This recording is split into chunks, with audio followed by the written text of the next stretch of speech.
உங்களால மட்டும் எப்படிங்க எப்படி இருக்க முடியுது? எல்லாத்தையும் ரொம்ப சாதாரணமா எடுத்துக்கிறீங்க. அப்படி என்னால இருக்க முடியலங்க. மாமா ஒரேடியா குற்றாலம் வந்தே ஆகணும்னு உறுதியா சொல்றாரு.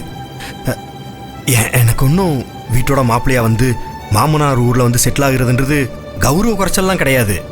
ஆனா இந்த குடும்பத்தை காவு வாங்கி ஆகணும்னு கங்கணம் கட்டிட்டு இருக்கிறவங்க ஒருத்தவங்க கிட்ட நம்ம குடும்பத்தை விட்டுட்டு எப்படி என்னால வந்து இருக்க முடியும்? அக்கா வீட்டை விட்டு வந்துருச்சு. அண்ணன் தொழில் இல்லாம இருக்கிறாரு.